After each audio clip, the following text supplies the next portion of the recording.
E aí, Caio? Semaninha suave ou ou ou o Tudo dólar bem, pregando Flávia? peça em nós? Como é que vai ser? É um pouco de tudo, viu? Começa já aquela coisa de dezembro, último mês do ano, né? Boa tarde, pessoal que nos acompanha aqui no Central Meio. Mas é uma semana que não tem muitos dados, no sentido da quantidade, mas é uma semana bastante importante quanto ao qualitativo desses dados.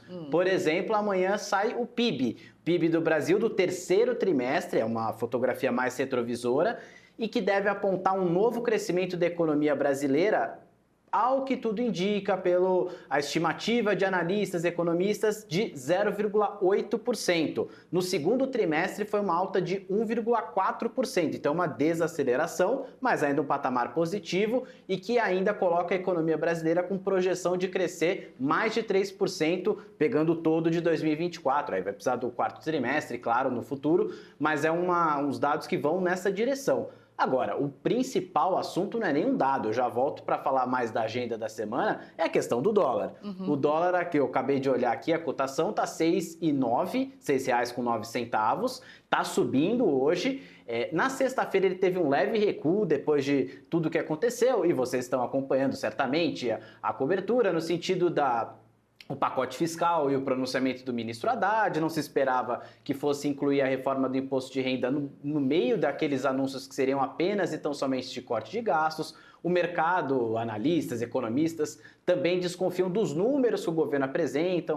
Então, quando o governo diz que vai economizar 70 bilhões em 2025 e 2026, tem analista dizendo que vai ser 45 bilhões, vai ser 50 bilhões, então vai precisar fazer mais cortes. O próprio Haddad já disse que não tem bala de prata, ele pode voltar a discutir esse assunto e por aí vai. Na sexta-feira, Rodrigo Pacheco e Arthur Lira foram os bombeiros do mercado financeiro. O dólar continuava subindo, a bolsa caindo e o cenário se inverteu depois que os dois deram sinalizações, declarações, mas ali colocando panos quentes. Não, nós temos responsabilidade fiscal, o Congresso vai analisar com rapidez essas medidas de pacote de corte de gastos, a reforma do imposto de renda só vai ser feita se tiver a contrapartida fiscal correta, então deu uma acalmada. Hoje, para piorar, ainda existem as incertezas fiscais. O Gabriel Galípolo, que é atual diretor de política monetária e futuro presidente do Banco Central no ano que vem, já disse que é muito provável que o Brasil continue com juros altos por mais tempo. E além disso, ainda tem esse aspecto do Trump e os BRICS, que o Trump colocaria 100% de imposto contra países do BRICS, se os países avançassem nessa medida de desdolarização ou de não utilizar o dólar como moeda comercial entre negociações do bloco. Então é mais toda vez que tem uma incerteza econômica, os investidores correm para o dólar, que é a moeda mais forte do mundo. Então existe a moeda protetora, ali a segurança. Então, além disso, tudo isso aí, essa soma faz com que o dólar chegue nos 6,09, quase 6,10. Então é um ponto para a gente ficar bem de olho durante toda a semana, né, Flávia? E a tramitação dessas medidas podem fazer com que o dólar suba ou não.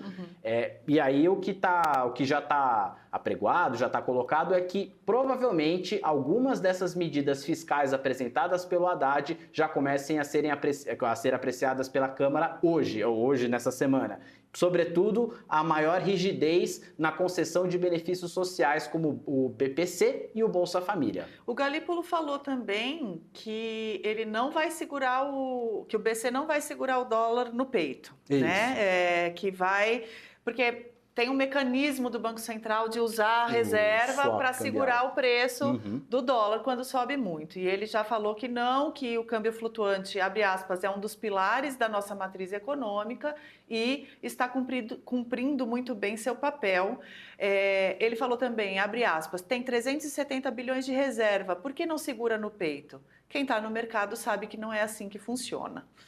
Então é isso, então Total. Seguimos. Pois é, Flávia.